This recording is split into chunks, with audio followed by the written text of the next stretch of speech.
जनसंख्या पे रोक तो चाइना में लगी थी, सब बूढ़े हो गए, अब जवानों की कमी हो गई तो चाइना ने 2 की जगह 3 बोल दिया करने के लिए। जापान में बच्चे नहीं पैदा हो रहे थे, जापान कह रहा है कि मेरी जितनी जायदाद है, मेरा मुल्क इतना तरक्की कर चुका है, यहाँ दूसरे लोग ना आने पाएँ, इससे ज़्यादा से ज़्यादा बच्चे पैदा करो।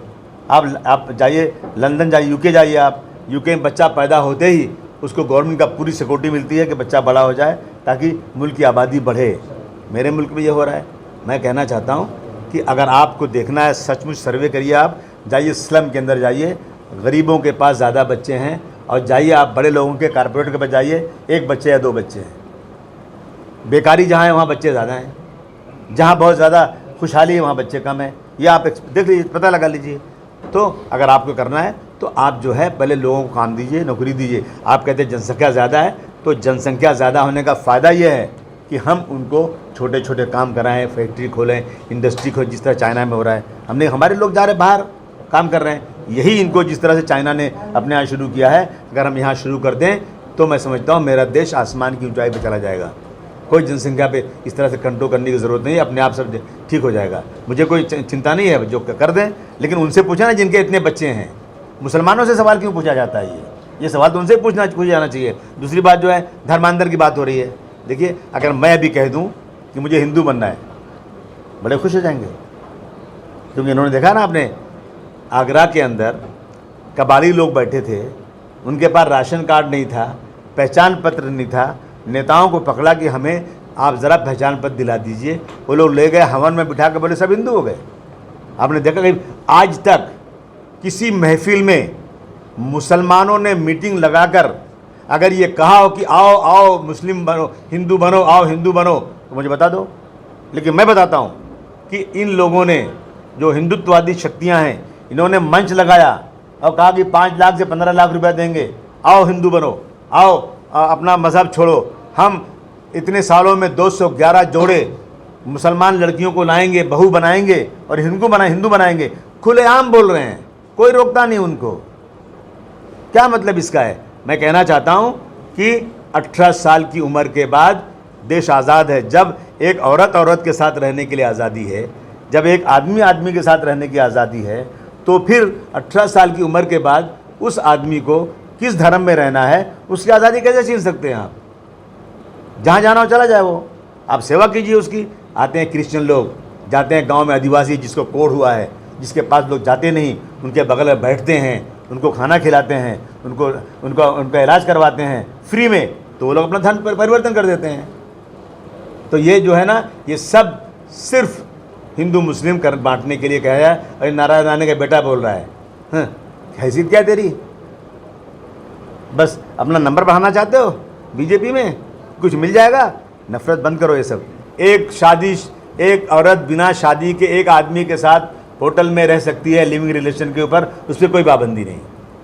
मैं कह रहा हूँ आदमी से शादी कर सकता है, साथ में रह सकता है, उसके साथ हर एक्टिविटी कर सकता है जो शौहर और बीवी करती हैं, उस पर कोई आज़ादी। लेकिन एक औरत जिसका धर्म के अंदर कुरान में लिखा हुआ है कि ऐ हमारी ख़वातीन, ऐ औरतें, जब तुम घर से बाहर निकलो तो सर से पैर तक चादर ओढ़ लो और अपनी नज़र नीचे करके जाओ। और आदमियों से कहा कि अपनी नज़र नीचे रखो, अगर एक बार किसी गैर औरत पे नज़र पड़ गई तो दोबारा मुड़ के देखा तो तुम बहुत बड़े पापी और गुनहगार हो गए। ये सब चीज़ देख रहे हैं हम, इस पर कोई रोक नहीं। और रोक किस पे है? जो अपने जिस्म को ढांक रही है। मैं एक किस्सा बताऊँ आपको, बात लंबी नहीं हो जावे। एक लेडी जीन की पैंट शर्ट पहन के पूरे फैशन में आती थी और रोज़ाना आगे अपनी सहेली से कहती थी, बहन मैं अब ये नौकरी छोड़ दूंगी, बहुत परेशान हो गई। नीचे लड़के मोटरसाइकिल में बैठे रहते, मुझे छेड़ते हैं, सीटी मारते हैं। तो उस बहन ने कहा कि बहन मैं भी आती हूँ ना रोज़ बुर्का पहन के, तो एक काम कर, आज थोड़ा ट्रायल ले, ये मेरा बुर्का तू पहन ले और जा वहाँ से पहन के आ, देख क्या होता है। तो गई, वो आई तो कोई उसकी तरफ देखा ही नहीं। तो उसने कहा नहीं, ये बुर्के पहनने से तो कोई छेड़ा ही नहीं मुझे। तो जो अच्छी चीज़ है अपनाना चाहिए। मैं जाता हूँ राजस्थान, मैं जाता हूँ मध्य प्रदेश, जाता हूँ गुजरात, बड़े बड़े राजाओं महाराजाओं के परिवार के लोग जो है ना, उनके घर की औरतें आती हैं चाय लेके, पानी लेके, अपना घूंघट खींच लेती हैं, ऐसा खींची आती हैं। ये पर्दा है, ये मेरे देश की वो है, अपना संस्कृत है। तो मैं इसीलिए कह रहा हूँ, मुझे उस हीरो से कोई वो नहीं है, वो नंगा नाचे कुछ करे जो चाहे करे, मुझे कोई मतलब नहीं। लेकिन मैं 130 करोड़ जनता से कहना चाहता हूँ कि बताओ हमारे देश की संस्कृति क्या है। जो बच्चे अभी जवान नहीं हुए, छोटे हैं, वो सब जान गए, सारी बुराई उनको पता चल गई। एक टेलीविज़न, एक मोबाइल और ये नंगापन जो है ना, बर्बाद कर रहा है देश को। ये सुनिए, एक लेडी गई उनके घर में, अपना इस्राइल में एक यहूदी के घर में गई, एक प्रेस वाली गई, उसने बच्चों से पूछा तुम्हारे घर में मोबाइल है क्या, तुम्हारे पास मोबाइल? बोले मोबाइल हमारे पास नहीं है। तुम मोबाइल देखते हो? बोला मोबाइल हमको मिला ही नहीं। तुम्हारे घर में टीवी है क्या? नहीं टीवी, हमको अलाउ नहीं टीवी देखना। जिन्होंने टीवी बनाया, जिन्होंने मोबाइल बनाया, जो देश में दुनिया में सबसे ज़्यादा डेवलप्ड लोग हैं, उनके बच्चों के पास मोबाइल नहीं है, उनके बच्चों के पास टीवी नहीं है। और हमारे यहाँ सब आज़ाद हो गया, सब चीज़ आज़ाद कर दी गई है। ये बर्बादी है देश की। जस्टिफाई करता हूँ ना, औरंगजेब रहमतुल्लाह अलैह मैं कहूँगा, और मैं कहूँगा कि औरंगजेब रहमतुल्लाह अलैह कि जो है वो टोपी सिलते थे, सबको मालूम है, टोपी सिल के अपना खर्च चलाते थे। उन्होंने कभी सरकारी खजाने का पैसा नहीं लिया। दूसरी एक छोटी सी मिसाल देता हूँ मैं कि उनके ज़माने में बनारस के अंदर एक लेडी थी, क्या नाम था देखो उसका, शकुंतला नाम की एक बहुत खूबसूरत लड़की थी, पंडित की बेटी थी। और इनके सिपह सालार ने जब उस लड़की को देखा तो कहा ये लड़की मुझे लाकर दे दो।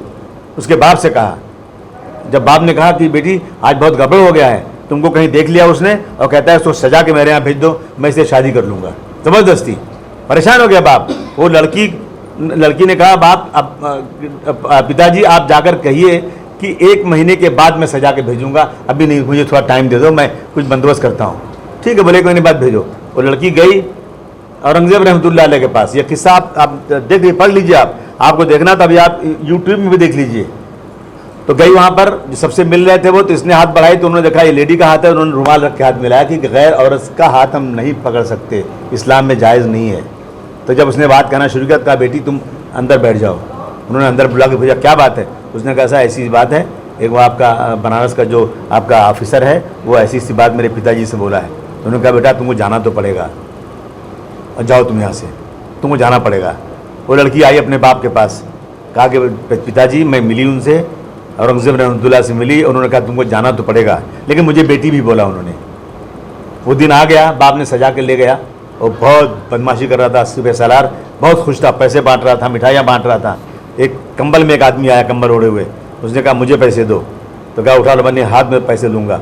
जैसा होगा कंबल फेंका, वो औरंगजेब रहमतुल्लाह अलैह थे। उन्होंने उस सिपाही का दोनों पैर में हाथी आई, उनकी आगे फौज आई, दोनों पैर हाथी से बांधा और फाड़ दिया।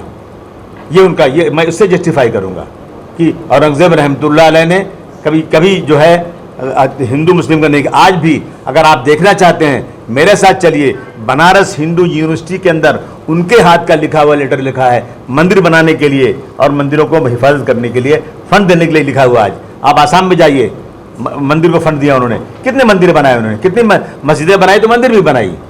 तो ये तोड़ देना, मतलब नाम हटा देना, मतलब देखिए अगर जंग हुई थी संभाजी से या छत्रपति शिवाजी महाराज से, ये मुस्लिम हिंदू लड़ाई नहीं थी, ये राजनीतिक लड़ाई थी। राजनीतिक लड़ाई होती है। पाकिस्तान से हमारी जंग नहीं हुई क्या? कितनी हुई? फिर क्यों हम मिल जाते हैं उनसे? हमको पाकिस्तान के खिलाफ खड़े हो जाना चाहिए, लेकिन फिर हम उनसे आना जाना शुरू कर देते हैं।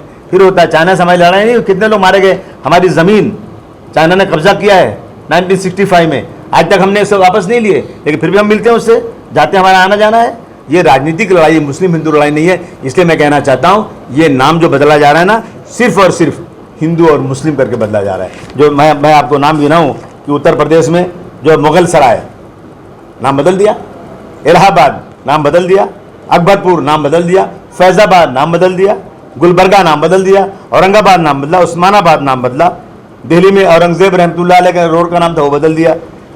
और ये भी बदल देंगे अभी। है गेट ऑफ इंडिया के ऊपर जितने नाम लिखे हैं ना, सबसे ज़्यादा हिंदुस्तान की लड़ाई में शहीद होने वाले मुसलमानों का नाम है, और मोदी जी उसको भी जल्दी बदलने वाले हैं। शिवाजी महाराज की फौज में 40% मुसलमान थे, और आप सिर्फ मुस्लिम नाम होने से निकाल रहे हो। याद कीजिए आप कि जब 1965 में चाइना से लड़ाई हो रही थी भारतवर्ष की, मुझे अच्छी तरह याद है, मैं छोटा सा पढ़ता था प्राइमरी स्कूल में आजमगढ़ में।